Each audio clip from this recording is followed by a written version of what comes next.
Kira-kira menurut Ferdi, apa yang harus dipersiapkan oleh generasi sekarang ini untuk bisa survive lah di banyak sekali yang perlu dipersiapkan. Tapi yang paling menurut saya yang paling utama yang dipersiapkan untuk sampai kita di tahap sana, terutama untuk generasi muda. Pertama, kita harus punya kemampuan critical thinking yang baik. Di zaman serba informasi ini kita mampu menganalisa mana yang sebetulnya betul-betul penting, mana yang tidak, mana sebenarnya informasi yang patut kita serap, mana yang tidak. Yang kedua adalah resilience. Kita harus menjadi generasi yang tangguh, kuat untuk menghadapi apapun. Kalau kita tidak kuat-kuat, kita akan menghadapi dunia yang dimana semua orang bertarung dalam satu waktu, gitu loh. Dan pertarungannya tidak sekedar lokal. Kita akan memasuki dunia di mana kita saling berkompetisi secara global. Oke lah, kita misalnya ada yang bilang, oh ini kan bukan waktunya kompetisi, ini waktunya kolaborasi. Betul. Oleh sebab itu, selain juga resilient, kita harus punya punya skill bagaimana kita bisa kolaborasi dengan orang lain. Begini, kompetisi itu memang sebagian orang menganggapnya sesuatu yang buruk ya. Tapi kalau kita mau sadari, untuk berkolaborasi pun kita sebenarnya berkompetisi.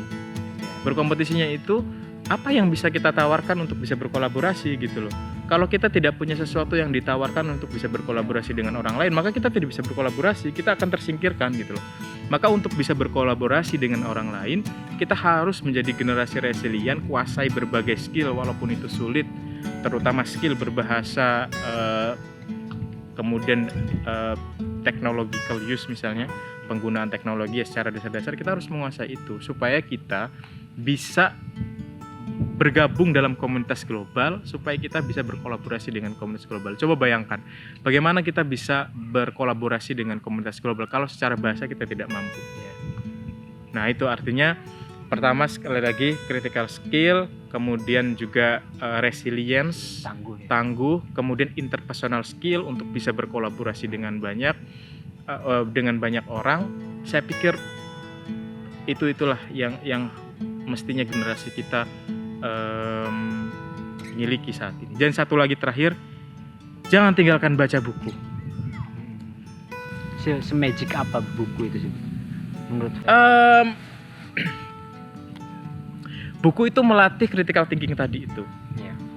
Karena dengan membaca buku yang panjang misalnya, kita akan tahu bagaimana seseorang bisa sampai pada konklusi. Iya kan? Kalau baca sedikit-sedikit di TikTok, kita hanya mengambil konklusi kan. Sementara kita tidak tahu bagaimana perjalanan orang untuk sampai ke konklusi itu. Tidak semua konklusi yang ada di TikTok bisa diterapkan di semua tempat. Untuk bisa tahu apakah ini bisa diterapkan atau tidak, kita perlu tahu perjalanan menuju konklusi itu. Sementara sekarang orang gampang sekali menyimpulkan ya. Gampang sekali menyimpulkan karena mereka tidak belajar bagaimana perjalanan menuju kesimpulan itu. Jadi baca buku itu sangat penting sekali. Dan lagi kalau kita baca buku, apalagi baca buku sejarah dan lain sebagainya, kita bisa menjadi lebih bijak. Anda bayangkan ada 108 miliar orang yang sudah meninggal di muka bumi ini dibandingkan dengan 8 miliar orang yang hidup sekarang.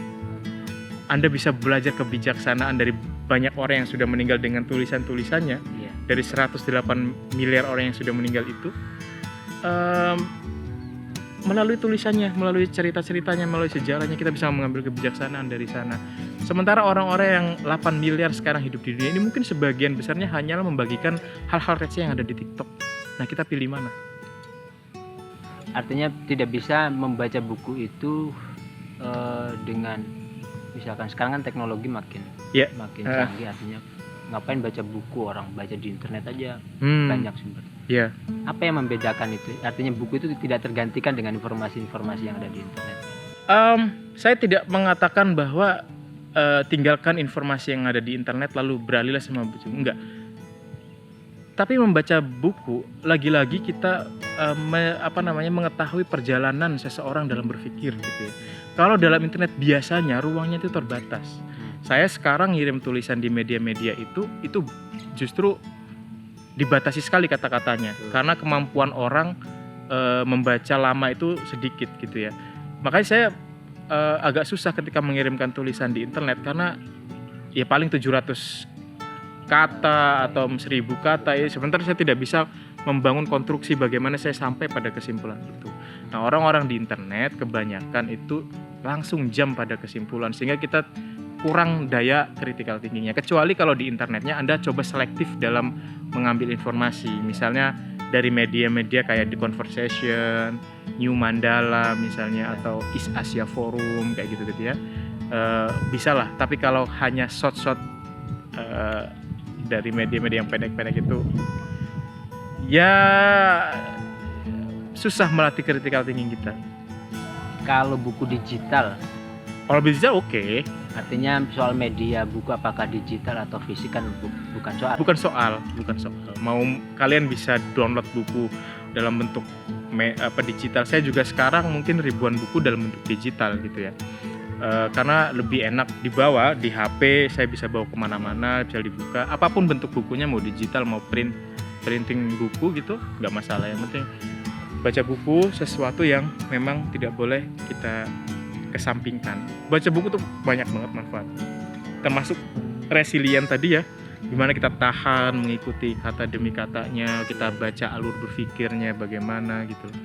Nah, itu banyak, dan itu juga melatih terhadap critical. Iya, artinya membaca buku itu melatih kita untuk tidak terburu-buru menyimpulkan ya. Yes, itu maksud saya. Karena sekarang kan gampang menyimpulkan, gampang menjudge orang. Benar. Akhirnya media sosial itu jadi bahan, jadi media olok-olokan masyarakat. Gitu. Iya, benar sekali. Nah, terakhir nih Fer, apa yang bakal Ferdi kerjakan dalam waktu dekat atau mungkin ke depan? Oke, saya kuliah S2 itu jurusan Religion, Politics and Society. Jurusan yang nggak laku. Jurusan yang mempelajari bagaimana agama berfungsi dalam dunia global saat ini, kira-kira begitu. Tapi saya bilang ke orang-orang, end game saya tetaplah di dunia pendidikan. Kenapa saya concern banget dunia pendidikan? Karena saya betul-betul mengalami perjalanan yang sulit sekali dunia pendidikan ini. Maka dalam waktu dekat saya ingin membuka ruang belajar bagi siapapun. Kita belajar bahasa sama-sama, tidak sekedar belajar bahasa. Kita belajar bagaimana menganalisa teks, kita belajar menulis esai dengan baik, yang bagaimana esai kita itu bisa diterima di komunitas global dan seterusnya. Komunitas itu yang sedang saya bangun. Anda bayangkan kalau anak-anak di kampung bisa berbahasa Inggris, bisa mengakses jurnal internasional, di sanalah peradaban akan dimulai. Kira-kira begitu. Itu yang ingin saya. Three Idiot versinya Versi Ferdi. Kita tunggulah nanti gimana nanti jadi. Ya karena menurut saya sih teman-teman yang punya pengalaman banyak itu kan perlu berkontribusi ya. Dan tidak harus menunggu pemerintah memanggil sebetulnya kan. Oh enggak, kita punya resource yang lain lah kira-kira yang betul. bisa berdayakan. Saya tidak menutup berkolaborasi dengan pemerintah, tapi saya tidak bergantung pada pemerintah. Kadang-kadang saya juga cukup repot kalau misalnya bekerja sama tapi dengan aturan-aturan yang rigid, yang tidak fleksibel, administratif yang enggak. Kita mulai, saya yakin masyarakat kita sudah mampu saling berkolaborasi satu sama lain. Kalau toh nanti pemerintah misalnya, wah ini program bagus kita mau support, ayo kita bareng-bareng. Toh itu juga tugas Anda gitu ya, bagaimana meningkatkan pendidikan masyarakat ini gitu. Tapi untuk bergantung saya rasa tidak. Dan saya melihat ketika saya pulang kampung ini, melihat banyak sekali potensi teman-teman yang bisa kita ajak kolaborasi untuk melakukan itu semua. Nah, kuncinya tadi ketika berkolaborasi kita harus juga berkompetisi ya. Artinya betul. Kompetisi itu berada pada posisi yang sama kan. Artinya ya kalau istilah agamanya mungkin fastabiqul khairat gitu ya. Khairat itu kan berkolaborasi pada level yang sama. Untuk pada level yang sama itu kan perlu kompetisi. Kompetisi. Iya.